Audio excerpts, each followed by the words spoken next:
This program is underwritten in part by VINGN, the Virgin Islands Next Generation Network, is 100% fiber, interconnecting the U.S. Virgin Islands and connecting the VI to the world. A proud supporter of Channel 12, your PBS station. VI Slice Moderate Income Home Ownership Program helps eligible VI residents buy or build their first home. Check eligibility requirements and a list of participating lenders at vislice.com. Your dream home awaits. and viewers like you. The views expressed on this program are not necessarily those of WTJX, its board, staff, or underwriters.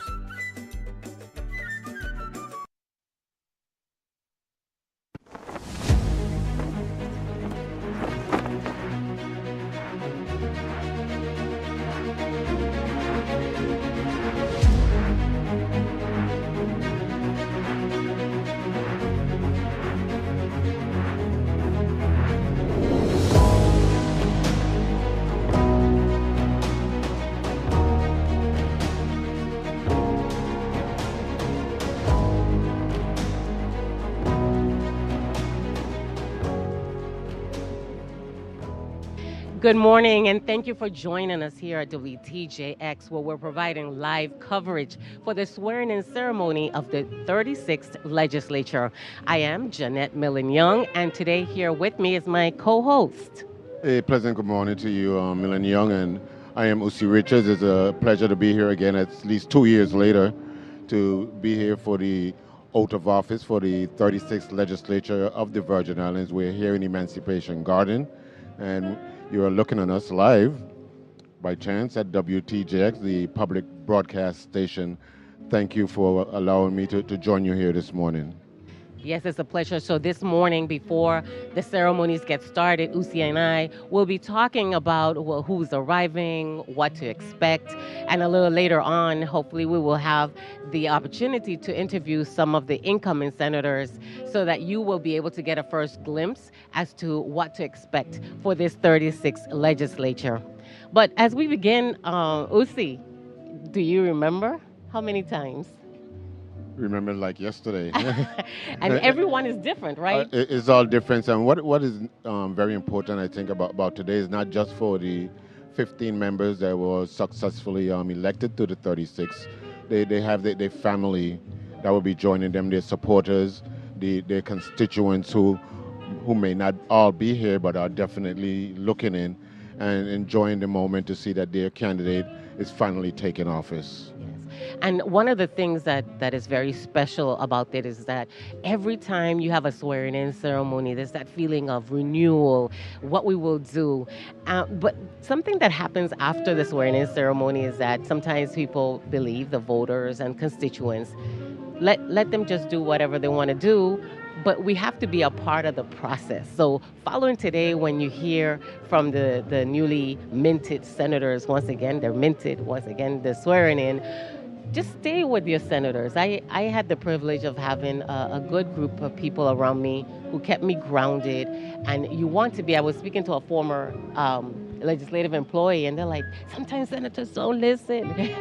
But I always wanted to hear the truth. I didn't always hear it, because sometimes your employees don't think, your staff doesn't think, or friends don't think that they can tell you. But it's better for one person to tell you where you erred than 1,000 people to think, well, what was she thinking? What was he thinking? Well, one of the things that I've observed, particularly since the pandemic, and I share with people, it's a joke to me. I think we're currently suffering from the paralysis of the pandemic that had removed our elected officials from the need to engage and to be part of the community of which they serve. I know that you can surely recall, at least in our days in the body, there were a number of legislative hearings that was held after hours, after 5 p.m. And we often, yes. And we don't see that today, and we don't see the opportunity for the people to interact. I think that during the last campaign, I heard a caller ask one of the candidates that there's a sitting member of the body about, when can they look forward to more personal engagement in community-oriented meetings You and I are thinking on the same with the terms. elected Yes. leaders. And I was thinking the same thing. and I will share this last one with you, which the pandemic has gone. I'm not a fan of members of the legislative body attending these committee meetings virtually. I mean, people can actually, for the lack of a better term, or for me, it's my best term, you can sit in the toilet with your laptop No. and attend your committee meeting. I mean, and that in of itself doesn't encourage the inter-island participation of elected That's senators from St. Croix coming to St. Thomas, St. John, so where they were required to be present. St. Thomas, St. John elected senators coming to St. Croix Yeah. for committee meetings that they choose. I know a couple members of the body that I've never really seen them at a St. Croix Is that committee meeting, you know, Is that right? because they can log in virtually. Oh, one of the things that we have to give them credit for is saving money. You do save money when this happens, but for you to say that you never seen some of these members from this district over there, that's not right. Because once we're elected by a district, then we become territorial leaders. That's correct. Mhm. So I would hope that, you know, when somebody listens to this, they will talk to their favorite senator and say, is that true? Is that you? So we need to collaborate, and a lot of times each district believes that the other one doesn't pay attention to them, and that needs to change. Like you, I believe that personal engagement, being in the chamber with the person that you engage in, makes a difference. Yeah, and a good example of that, and I don't know if I may have missed it, but we've had a number of, let's say, zoning hearings. Yes. Whether they were on the island of St. Croix, St. Thomas, or St. John, that impacted individuals that are requesting the legislature to act on certain zoning changes. I haven't seen these hearings being held after the 5 o'clock hours, where you have the neighbors who are impacted by a particular zoning change, Right. have the opportunity to attend and to share their positions on it. Well, you're talking about zoning, and I know you're the grandfather of this, right? You held that legislation for a long time for the land and water use plan, correct? Then when you left, I adopted that. We did a lot of work. I know you did a lot of work. So this didn't happen overnight. How do you feel about all those years that we put in, and finally there's something? I think you're trying to get me into problems. And let me explain to you, just as I was talking about interaction with our community, the Department of Planning and Natural Resources did a terrific job in conducting the various town hall meetings from Cruise Bay, St. John, all the way to University of Virgin Islands at the campus in St. Croix. And they got input from various members of the community. The manner in which the legislative body handled the submission by the Department of Planning and Natural Resources is the trouble that I was making reference to. Okay. The governor transmitted it. One day, I believe it was December 17th, they conducted a committee and whole hearing in the legislature. And on December 18th, in their lame duck session, they passed the Comprehensive Land and Water Use Plan. No opportunity for the public to say to the elected leaders, outside of speaking to DPNR, what their positions are in regards to the document. I mean, it was in a flash of a light, within 24 hours, without the community and the public being provided access to, because I was more concerned about speaking to legislators than speaking to the Department of Planning and Natural Resources staff and their consultants about the content of what the document looked like. And that in and of itself is a travesty, and I think they make mention that it's been over some 50 years, it's been mandated by law. They've been working on this for 30 years, and then you slap it down on us for less than 48 hours as adopting it as a law of the land. Well, you make a very good point. I know when I sat as chair of planning, we had meetings, and the Department of Planning and Natural Resources was there. So was the chamber. There were architects, engineers. We had a whole host of persons. But the problem was that it was not submitted in a form, in a bill form. That's So correct. we were not able to vote on it then. From then to today, I can't tell you that I read the entire bill as it was presented, because we always know, and I'll give you credit. I always give credit where credit is due. As secretary, I think it was in my second term, I took a lot of time reviewing bills, because between the time that is submitted and we vote and there are amendments, we have to be very careful before we send it up to Government House, what happens. And the reason I give you credit for that, Usi, is that I remember we had in a session, you brought a bill to insert a period or take out a comma. I can't remember precisely what. And that stuck with me. It resonated because that is so important. Every letter, every punctuation mark, everything on that bill. So, like you said, 48 hours probably wasn't long enough to review. One good thing about it all is that when it comes to legislation, it can always be amended. Yeah, well, that is certainly good, but I think the sole concern that I had, and I still have, so it's not past tense, is the opportunity for the constituents that voted to the members to the body to speak directly to them. And there was a lot of misconception during the town hall meetings that was held by DPNR.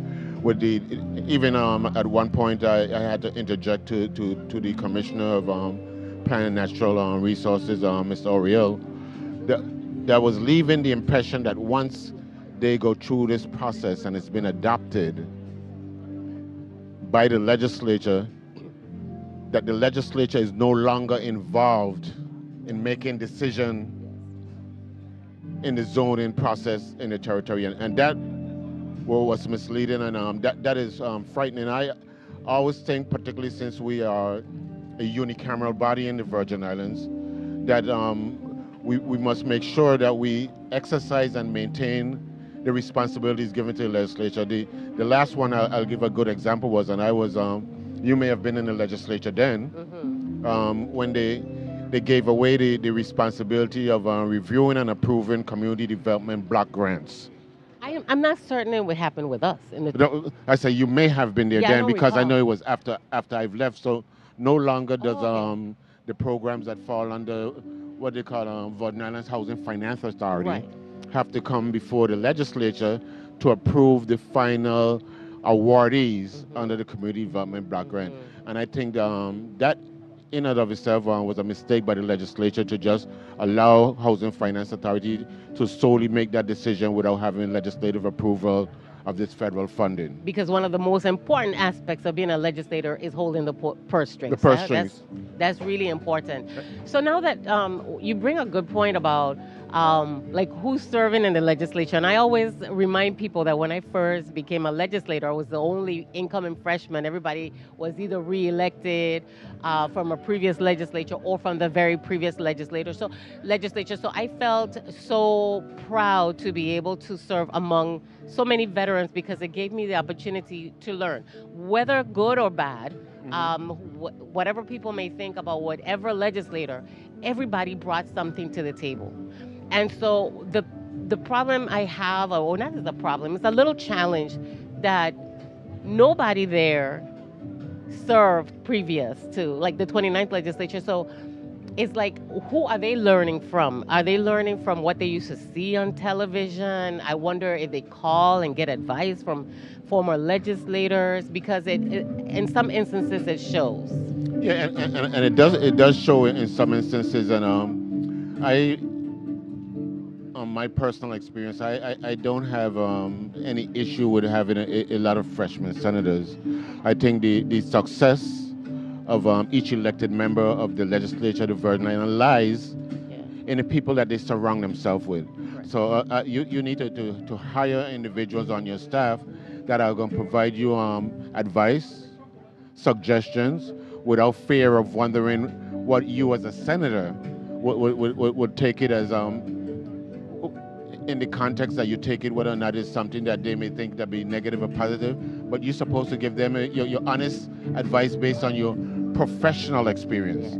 So having lining your staff with individuals that merely campaign for you during the election time does not benefit you in the legislative process. And the great point that you made is it's also good to have people on your staff that have had some legislative experience in the workings of the body, and that shows in the success of a number of members of the legislature. Exactly. And previous experience helps, but having other people around you, because leaders lead, but they're not all knowing.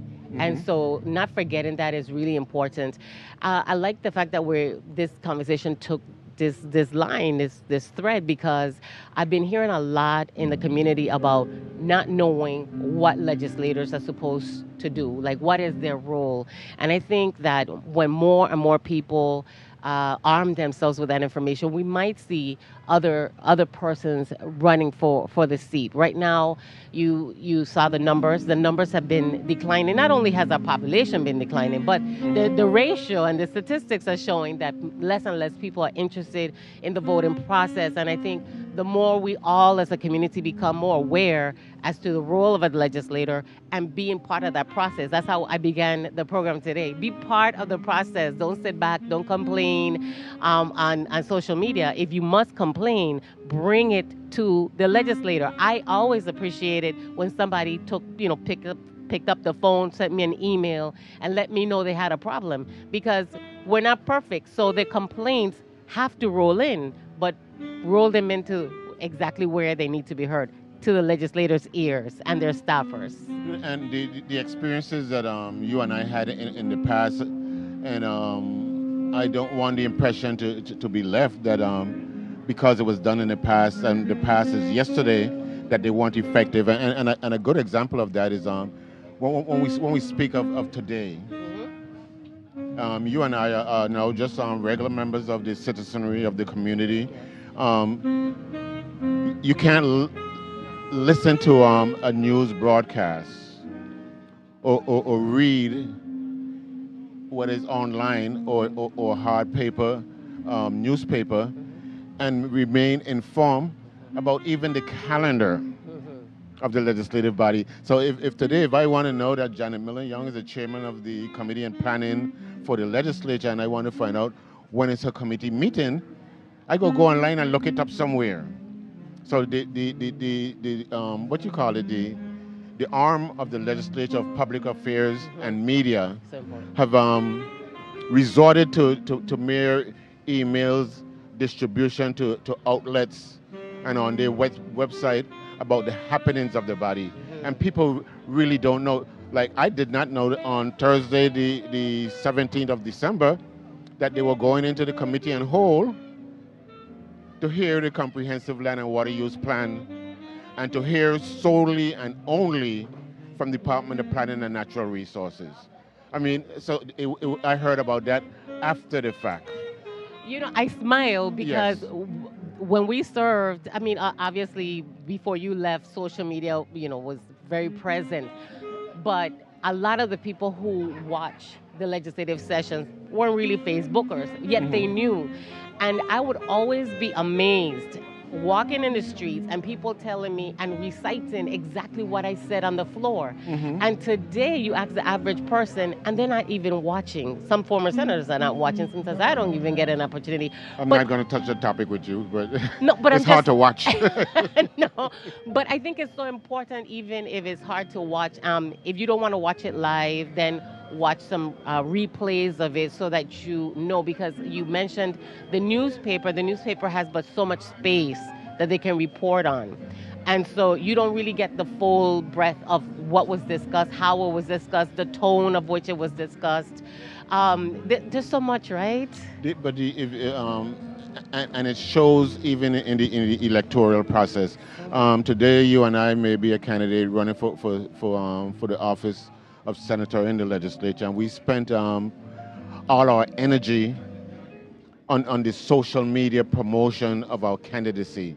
There's very little today of candidates utilizing the angles and the networks that are available to the masses of people who vote. Now we look at the electorate. The masses of people who vote are not these social media people. The ones who vote. Who vote. Yes. And we see that when we look and we analyze the statistics of the people that cast vote. Most people who are voting is over 40 years old and not really hell-bent on the social media. Now, the social media group, they are being informed and whether or not they participate, and then a lot of the social media group, whether you go from LinkedIn to Facebook to the apps, because if I pick up my phone and I go on WhatsApp, the next thing you know, before I could look at something that was sent to me as an attachment, an advertisement pops up, say, hey, this is Janet Millen Young, and I'm running for office. And so those mediums are great, but I think for the continued involvement, and that's one of the complaints that we hear from members throughout the community, because the younger folks, you don't hear them complain on a talk show. No, they don't. It's true. You don't hear them write a letter to the editor. But they're doing TikToks. But they're on the TikTok, they're on the different social media forums that really doesn't grab the attention and information of the masses of people who vote. And this is why we're saying that those younger folks, we really have to find some way to not only encourage them to listen to TikTok, to watch TikTok, but to be able to participate in the process and go out there and vote and bring in more of their kind to participate in these particular forums. I agree. And we must do that. We must reach out to them because we're losing them in droves. They're leaving the territory. We always knew, and we always repeat the mantra that our greatest resource is that mind that leaves us. You know, they graduate from high school, they go to college, and just sometimes don't come back. And then when they do come back, we don't have a space for them. We hear that a lot. But if we start to encourage more of our young people to run for offices and even start at the Board of Education or the Board of Election so that they get a little bit used to what it is to run for office and serve and parliamentary procedures, I think more people would be apt to run for higher office. And that's the other thing that we hear in the community is people who complain about those who were successfully elected, and they say all this the derogatory things about the elected official in the legislature. I'll give you this quick example of an experience that I had, because the first couple of times I ran for Senate, I was not elected, and I lost the election, and I ran into someone who met me on the street and left me the kind impression. They said to me, oh, you know, such and such in the legislature, and it was some derogatory. It was beyond them calling them an idiot or whatever. Yeah. I said, but don't say that. You can't in fact say to them that the person that got elected is an idiot. I'm just using a calm term.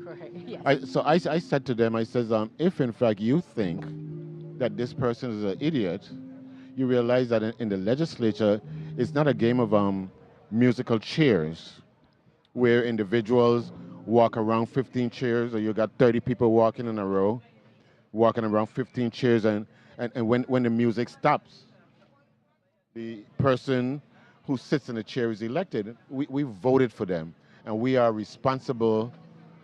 So if you think that such and such is an idiot, I said, what do you think about the masses of people that voted for them? And so are they not idiots also? Because they didn't put themselves there, somebody voted for them. So we are responsible for the representation that we put in office.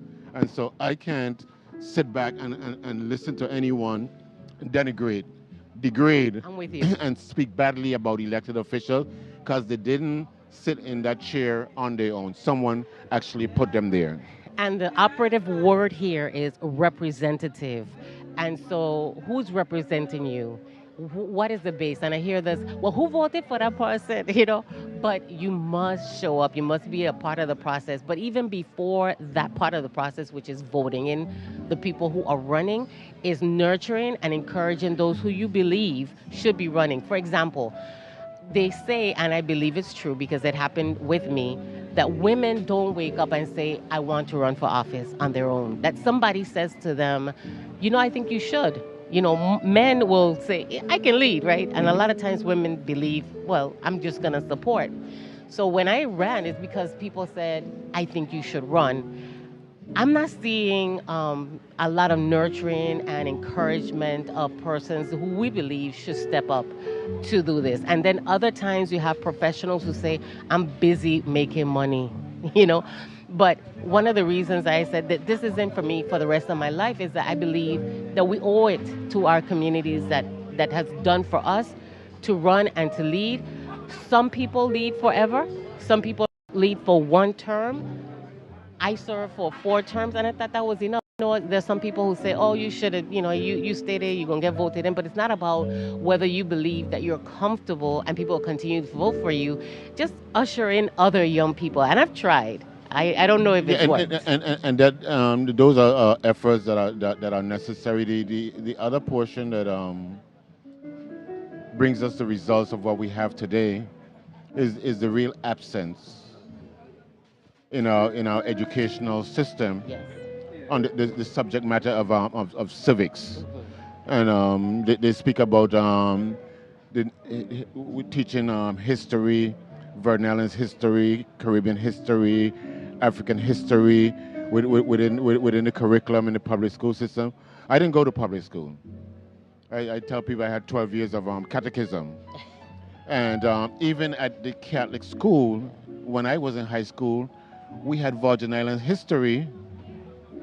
And there was a book that they taught people about. And then when I speak of civics, there's really no active, and I'm speaking from the outside looking in because I don't hear no active promotion and utilization of student government associations within each of our schools from the junior high level going up. So they may exist, but I don't hear anything about the role, the functions.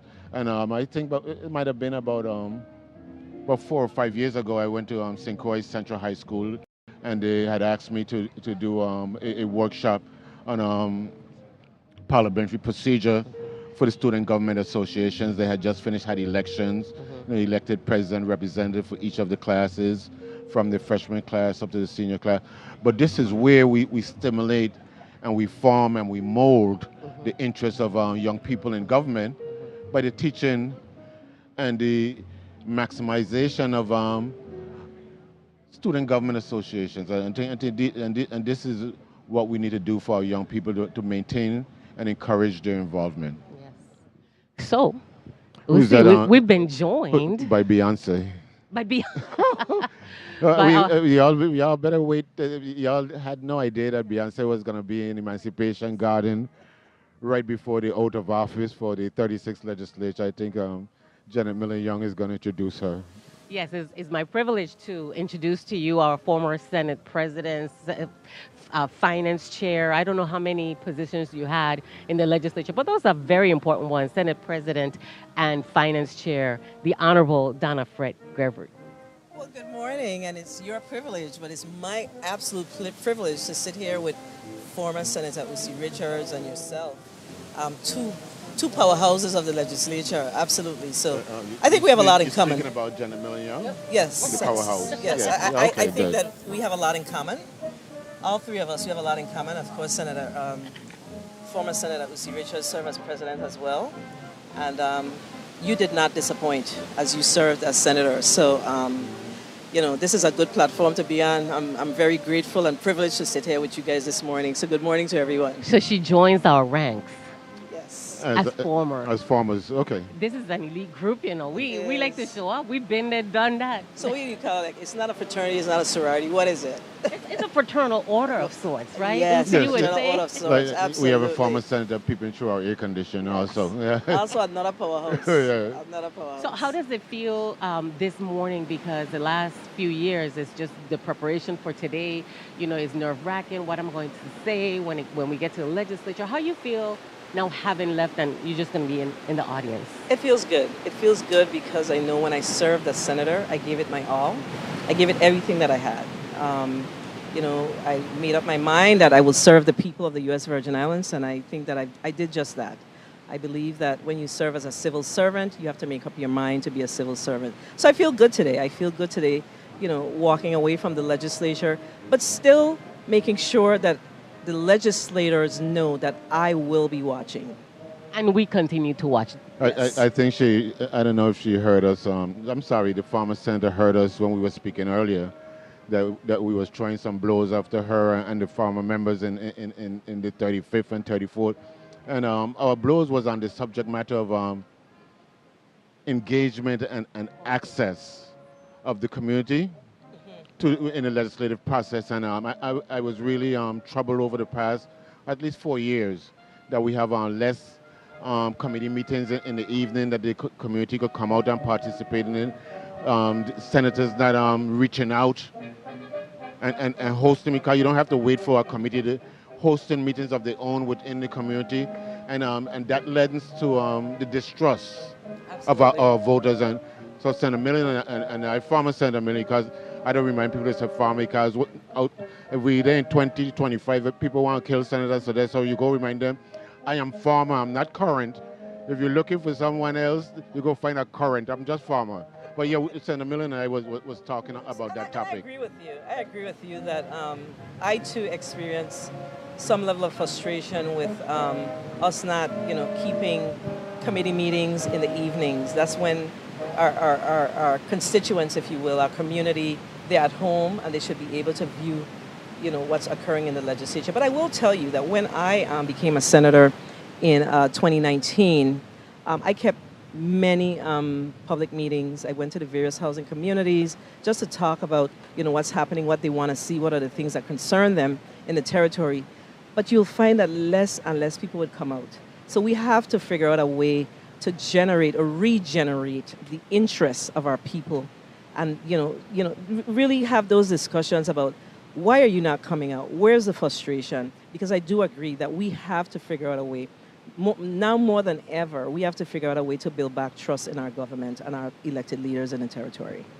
And it shows in the numbers. Uzi and I were talking about the fact that the numbers are getting lower and lower, and we do recognize that the population is decreasing as well. So we can't, it's not exclusive of each other.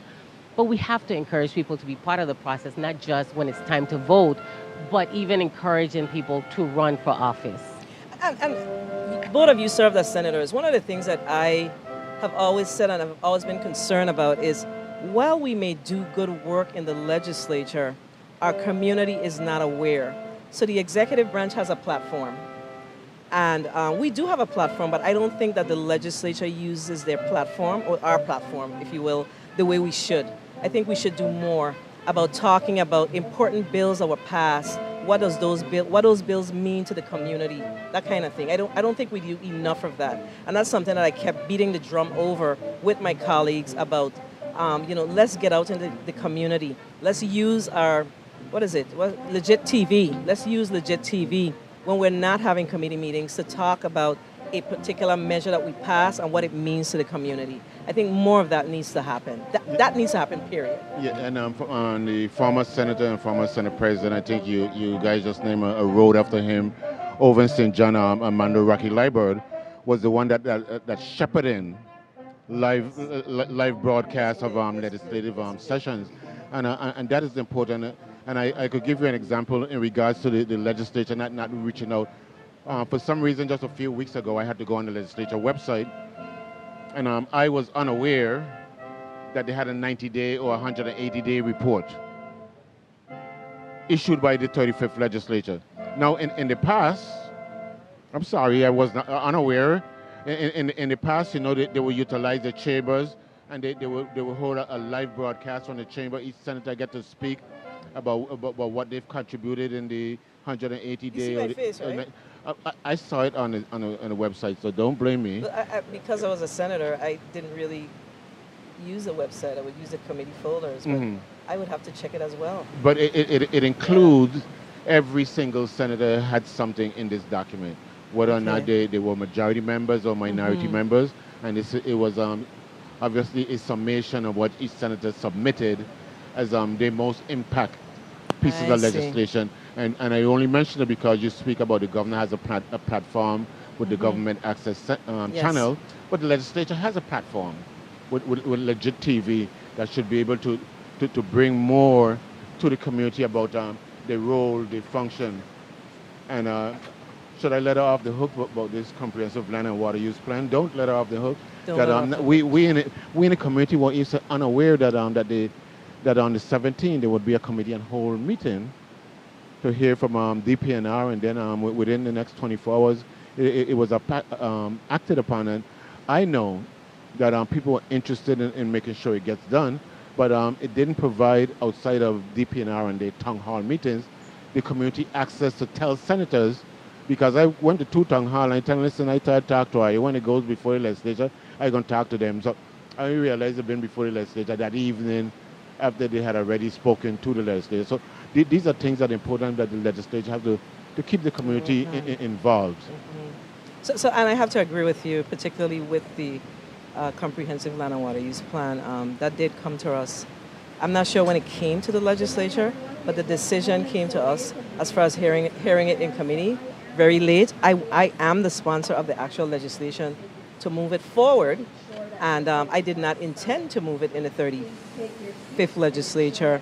I was just going to give it over to another senator, incoming senator. But it was said to us that, listen, we needed this to happen because they had some federal dollars associated with it. In order to receive the federal funds, they needed to ensure that, we had skin in the game, that they saw that the government of the Virgin Islands, the legislature, was serious about it, and they needed to move legislation. You just got me smiling over here. So I'm not going to get you into any more trouble. I'll leave that to Farmer Said a Million Young. I would never. I'm just happy. It's a good day when some of the newly sworn-in senators come around. We want to talk substantive issues because people are expecting that. They don't want us to just talk nice stuff. I was going to take her back to the late Governor Farley. Oh, hurry dog. Governor Farley said, hurry dog, eat raw meat. Absolutely. And it was a hurry dog situation. And they always, you can remember, you're the legislative branch. The executive branch, they have their goals, their objectives, and the actions that they would like to achieve. And I think Commissioner Oriel said, well, we won't get federal money, so we hurry up and act. No, but I don't know if I agree with you on this one. And I don't agree with you because passing the comprehensive land and water use plan isn't necessarily the plan is passed. The plan, there's a lot of work, a lot of money that has to be put in place to get it done. Passing it was just saying, listen, we accept this, we accept it, and then the work has to begin. So I don't know if I agree with you that it's a hurry dog, eat raw meat concept, because it's all about the roadmap. It's a roadmap to getting it done. So it's a roadmap to, that we have to change the zoning laws. There are different things that needs to be changed. So it has to be phased in order for it to get done. Well let me at least provide clarity. Yes. I think the former Senator Million Young and I heard you said that one of the reasons they acted on it quickly was to have access to federal funds. And so it was only in that context that I call it the hurry dog, eat raw meat. Okay. And now let me also put into context, I was represented the Department of Health on the first Comprehensive Planning Council. That was back in the late 70s, early 80s, where each department had a representatives in the development of the first then draft of the comprehensive policy plan, which is the policy that should have been in place before you determine how we're going to use the land and how we're going to use the water. Okay. And the absence of policy that sets and a former Commissioner of Education, if I asked her today, what is the policy and the purpose of Department of Education, that changes in every administration. There's none that has been adopted. Correct. so that we could set the framework on how we're going to use water and how we're going to use land. And that's one of my major concerns in that context. Absolutely good points. Good points. And the point that Senator Gregory is saying is the legislative process allows for more amendments and fix whatever wasn't done properly the first time around, correct? It does. It does. It does allow for that. But I'll just urge everyone to take some time out to read the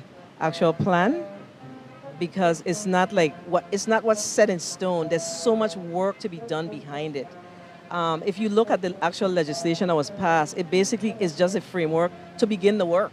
It's not saying that we hereby accept the comprehensive land and water use plan, because accepting it means nothing. We have all these laws to change.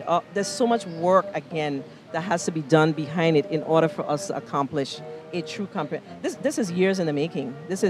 How many years do you think it's going to take to get this done? Well, it took 50 years. No, It but took what a if? long time. No, in a perfect world, Yes. if we had all of the money to get this done, Yes. how long do you think it would take to get it done? I would say about 10 years. It's going to take a while. Well, you did get a pass from me. And as you just explained, Senator Millen, she said is a framework. And after looking at the fact that they're dealing with framework, I didn't jump out. This is my first discussion on it, so I didn't go to the talk show and put them over the grill and beat them down for this 48-hour action. I just figured we'll catch them sometime down the road. So they're asking everybody to be quiet. So before she leaves, I really want to know, tell the people of the Virgin Islands what's next for you. Well, I'm going to be, doing work in my community and just looking forward to doing great things in the U.S. Virgin Islands. And the one thing that I will say is I am going to be keeping my eye on the legislature, ensuring that, we are doing the right things. And there's lots to contemplate in the future. So I'm sure that our community will be hearing from me. I'm not going anywhere. I love the people of the U.S. Virgin Islands, and I'm here to stay. Want to wish you the very best in your future endeavors. I Thank know you. it sounds kind of trite, but truly from the heart. I know. You're my people. Absolutely. Wow, and thank you very much for joining us. I think Madam Co-host, they're getting ready to go live to the broadcast. And I suspect we see her in the very near future. We shall. Thank you. And yes, we're still here at well, you keep calling it the swearing-in ceremony. That's what the sign they put up there and the thing they put on the screen. I like to call it the oath of office, because this swearing thing, we be swearing up and down and left and right. They encourage us to swear. What we're looking at now, I think the members of the 36 are lined up. I'm letting the former Senator Millen Young take over and make sure that we're quite focused on the subject matter that we're here to cover. Indeed. The senators to be sworn in and taking the oath, which is very important. I think you're right, the oath of office. I know the depth that I felt when it was time to say, this is the responsibility that I'm taking over. So right now, as I look at the monitor, I see them lined up.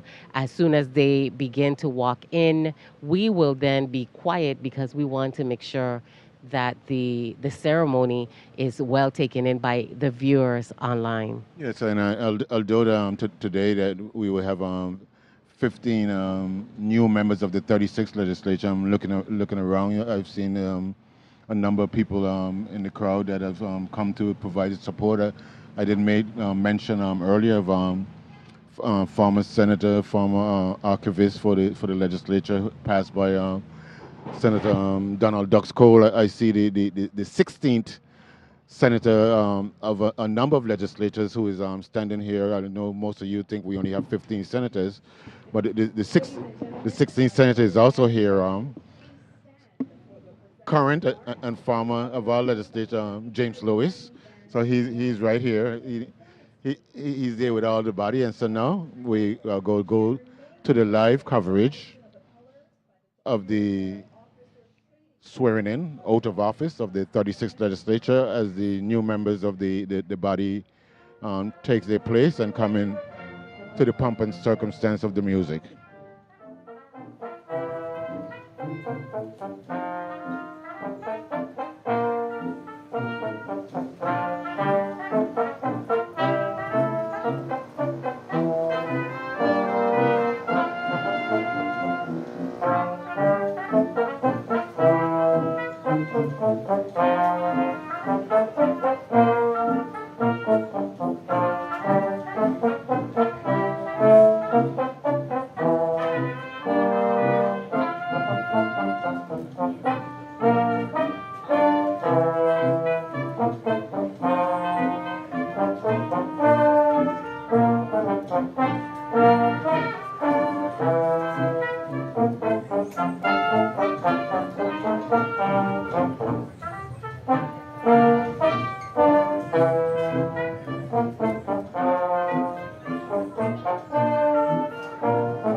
And now, ladies and gentlemen, Governor Albert Bryan Jr.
Ladies and gentlemen, we welcome Lieutenant Governor Roche, the Honorable Tregenza A. Roche Esquire, and the Honorable Albert Bryan Jr., Governor.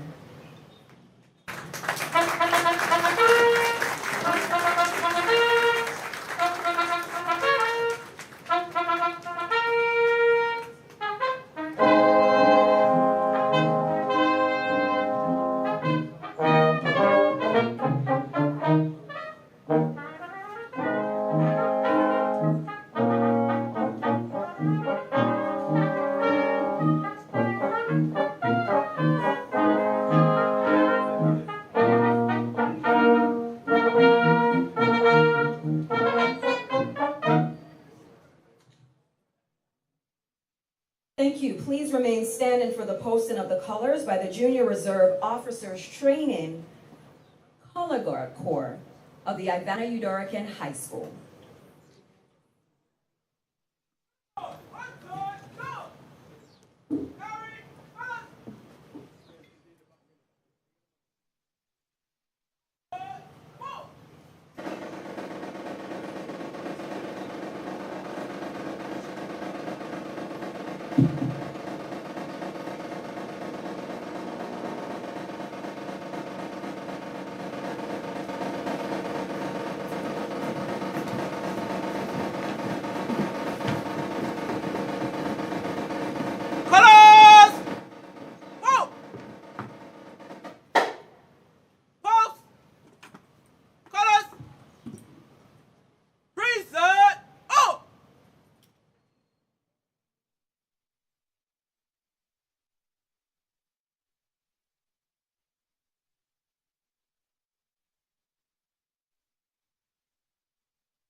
are truly public school proud. Thank you so much. And now we're going to ask for you to please remain standing for the invocation. And that will be rendered by Dr. Gerald McDonald, pastor of Impacting Your World Christian Ministries. And please remain standing for the national anthem, Virgin Islands March, and Black National Anthem.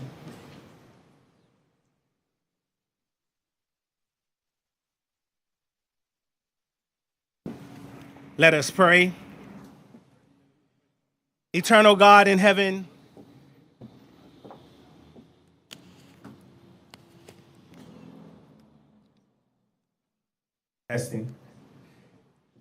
Eternal God in heaven, as we gather here today for the swearing in of the 36th Legislature of the Virgin Islands of the United States, we come before you with hearts full of gratitude and hope.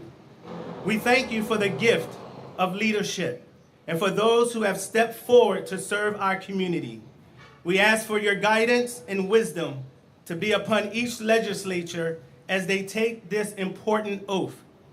May they be inspired by a spirit of integrity, compassion, and commitment to the well-being of all our residents. Give them the strength to make decisions that promote justice, equity, and the common good. Lord, instill in them a deep sense of responsibility towards the people they represent. May they work tirelessly to address the challenges we face and to seize the opportunities that lie ahead. Help them to build bridges of understanding and collaboration, fostering a spirit of unity within our community. As they begin this journey, surround them with support and encouragement. Let their hearts be open to the voices of those they serve, and may they always strive to be advocates for those in need. We pray for our islands that they may continue to thrive in peace and prosperity. May your light guide us all as we move forward together. In Jesus' name we pray. Amen. Thank you so much, Pastor McDonald. And now we'll have the National Anthem and Virgin Islands March, and that will be rendered by the University of the Virgin Islands Music Program students. Immediately following, we'll have the Black National Anthem by Partners for Strings, Virgin Islands Youth Orchestra. Please remain standing.